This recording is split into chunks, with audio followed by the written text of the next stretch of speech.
don't wanna hurt nobody, but there's something I must confess to you. I don't see nothing wrong with a little bump and grind, and I don't see nothing wrong, baby. I don't see nothing wrong. I don't see nothing wrong with a little bump and grind. That's my shit. Gotta start your own audio track out there. Try to license that. Because I'm in the process of what we call a transition in your late 20s. That point to where either one, you're gonna go do 9 to 5, right? Or you're gonna go and try to be an entrepreneur. Now, I sat there in this bed that I'm right next to right now. It's a nice little air mattress. And I thought to myself, I said, Adam, what do you want to do with the rest of your life? Which is a huge question to ask yourself at 28 years old. It's a gigantic question to ask yourself at 28 years old. Like everything you want to do for the rest of your life into a couple days to accommodate you trying to overcome a global pandemic. It made sense at the time, but now that I'm putting it on wax, it just all sounds kind of absurd. No one knows what's going to happen next. I don't know what's going to happen next. What I do know is what I'm good at. And that's kind of been a debacle.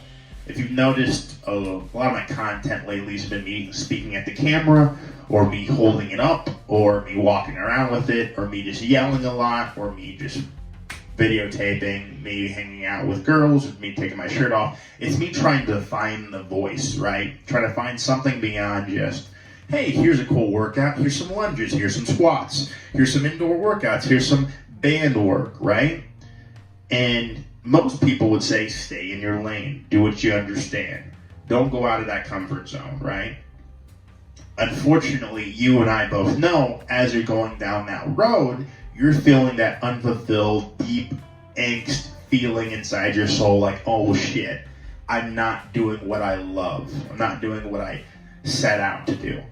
The 21-year-old version of myself, coming into Los Angeles in a Toyota Camry 96, wanted to be a stand-up comic. And a lot of times I lose focus of that because there's very little money in stand-up comedy. There's very little money in a lot of artistic endeavors for a lot of people who come out to Los Angeles chasing the dream of trying to become something greater. And in the midst of that, you get distracted. And I think as a man, you try to live up to those expectations because you want to end up with somebody. No one likes the idea of being alone, especially not me. And so, as you're going along your life, you're trying to fit into the expectations of not only maybe what parents thought, maybe what grandparents thought, and not only that, but what girlfriend thinks. And that's been tough. And then on top of that, a lot of the identity I had in being great in fitness is slowly being torn away, is chipped away, disintegrating in the midst of time, and my body just slowly not being able to perform like it used to. I had a buddy tap my belly, like, oh, you're getting a little fat. You know, and it was funny in the moment, but it actually did affect me a little bit. It's been difficult because I think every single day is, now especially, because I've been living in a situation where I never would have thought we'd be back here at 28. I'm communicating to those who have dreams or had dreams, maybe let them go and now are going back to pursuing them. Toughest thing in the world, because now you're leaving yourself available to be critiqued by an audience. Now, I've had a lot of questions. What do you want? What do I want? In the short term. In the short term, very few things, right? You get back your clientele. For me, it's always been fitness, and I'll enjoy consultancy. I enjoy consulting and helping people along their way. So that's the thing. Two things I think I'm really great at. I think I'm great at communicating, seeing the vision, being able to explain it. I'm very good at fitness and helping people understand that space. And so a lot of times I just combine those two and made that my career currently. What I want to do in the future is a lot more of this. I want to be in front of the audience, communicating them, talking to them about my ideas, just having fun with it. And then collaborating with other people, which I do a lot of already, working on a podcast. We got comedy special that I've been trying to produce consistently and make it a weekend thing. slowly coming in the works, and now obviously YouTube and Instagram means to me the ability to communicate me living a life where, like, hey, I fucking love these pants. What company is it? I don't know. However, I love these pants. Now, if I knew the company, let's say if it was fucking Gore-Tex, or let's say if it was fucking the North Face, whatever the fuck, I'd say, hey, North Face, can I get $1,000, $2,000 for promoting your shit while I'm filming on a camera? And they'd say, what's your audience look like? And I'd show them the graphs, and then they get me paid. I'd love for that to be happening in the future. Now, in the interim, what's the value to the consumer right now, you consuming this video? For the most part, it's just me communicating my life to you, and maybe that matters. The other piece of it's always, oh my God, just go back to what was working. Take your shirt off, do some push-ups, tell us why it's important. It is the temple. We only get one of these. And so if you can wake up every single morning and try to push yourself a little bit harder, treat your temple with respect. And then diving into what initially I was really passionate about, which was fixing people. Now, I love this book. It's called Start With Why. It's by Simon Sinek. It talks about there's why people and there's how people. And then goes into the illusion of there's, Steve Jobs and there's Steve Wozniak. Right? How are those two different? What? Steve Jobs was a great visionary. He wasn't an engineer. He wasn't a coder.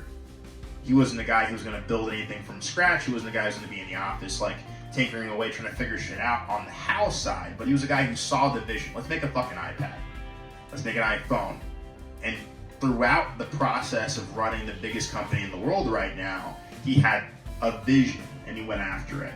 That's what I love about what I do right now. It's a lot of times this is where fitness and my life and lifestyle could be, and this is what it is right now. This is me just talking to a fucking iPhone through a microphone at you, later editing it, putting on a platform and saying, caption, thumbnail, me talking about my life in the most heartfelt way I possibly could. This is the true pimp footage right here.